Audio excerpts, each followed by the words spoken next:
Makadii mukomana Ashley, ndiri musikana ane makore 22. Confession yangu yakamira yakadai so. Mugore ra2024 ndakarwadziwa namai vangu. Mushure mekunge varwara, ndakanga ndisina kana pekubata chaipo, kana chero wekuti tingaudza kuti mai kuno varwara. Baba vakanga vaine 2 years vafa. Chikafu chaicho taitorarama nechekupiwa nemadhona.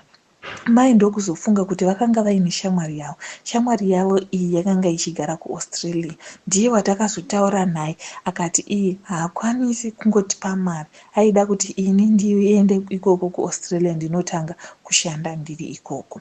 Zvadaro takataura naye ndokutigadzirira mapepa. Atigadzirira mapepa ndakakwanisa kusiya mai vangu vairwara vasingagoni kana kufamba chaiko, ndichienda kuAustralia kunoshanda kuti vakwanise kunge vachirapwa.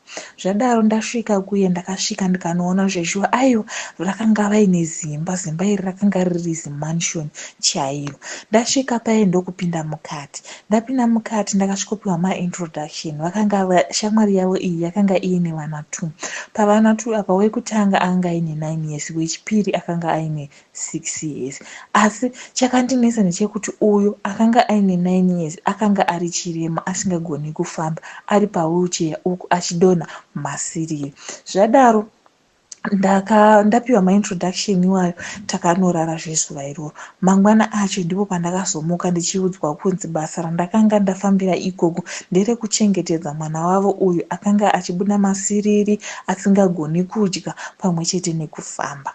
Pasina kupera kwemazuva pakauya mumwe musikana futi. Musikana uyu ndakapiwa maintroductions ekunzi akanga ari iye ndiye anobika nekutsvaira dzimba. Ini changu kanga kuri kungoona nezvomwana chete.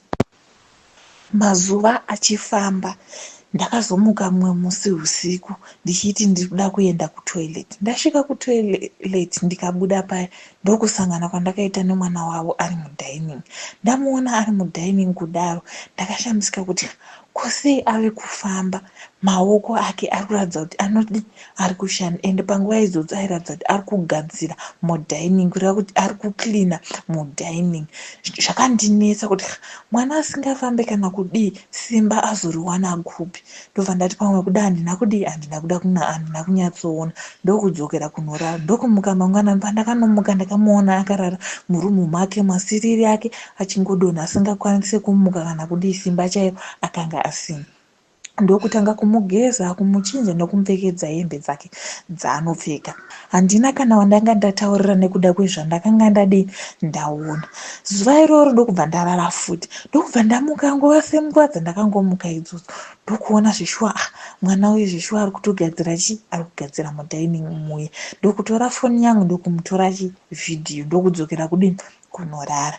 Mangwanani ndichingomuka kuseni ndichinovhura dhoo kuti ndibude murumu mandairara, ndakasanganidzana namai vake.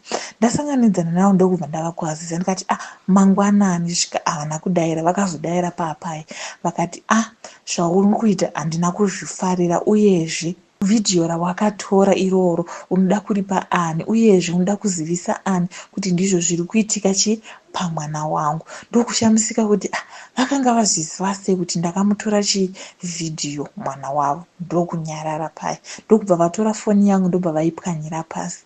Zuva iroro ave masikati vakabuda ndokunotenga imwe foni. Foni iyi ndokuipiwa, asi ndakaudzwa kunzi foni iyi ndakaiheka, chero ukada kuudza ani kana ani ndichazviona, ende iwewe handina munhu wandaifanirwa kuudza zvakanga zvichiitika. Ndokugara takadaro. Zvadaro nekufamba kwenguvawo takazogarawo zvedu mudining rimwe remazuva tichitandara kudaro. Ndopandakazovati ko mamboedza here kuenda naye kumadoctors kuti mumbononzwa kunzi chii chinoita kuti adai. Ndipo pavakatanga kupopota, ende vakapopota zvekuti kana neni ndakademba kuti kosei ndakanga ndabvunza nyaya iyi, dai ndakangogara ndangozvinyararira. Ndokubuda muye ndapedza kupopoterwa, ndasvika kurumu kuye ndakatanga kuzvibvunza mibvunzo iyi ndakashaya kana ane anodaira, ndokunyarara. Pamba apa pakanga pachiitwa zvemapati, ende paiti kuti every Saturday vaiitwa mapati maviri. Yekutanga yanga iri yemateenage, yechi2 yakanga iri yevanhu vakuru, ende vanhu vakuru ava mazera revanhu ava vaiverengwa akanga ari mazera ekubva pama50 years zvichikwira kuma80 90, ende vaitoratidza kuti vanga vari vanhu vechikuru.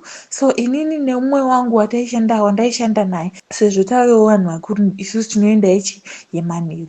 Manheru aya munhu wangu mai vandaishandira ndokuti aiwa kwete, imimi hamuite sei, hamudiwe kupachi, endai munodini, endai munorara. Ndokuenda kwatakaita kunodini, kunorara. Asi chakandinetsa ndechekuti mangwanani tichimuka tave kuklina, kugadzira paye pakanga pachiitirwa pati, takaona paine ropa pasi nezvigubhu zvatakashaya kuti zvakanga zvabva kupi, ende ropa iri rairatidza kuti paurayiwa kana mbudzi kana mombe chaiyo.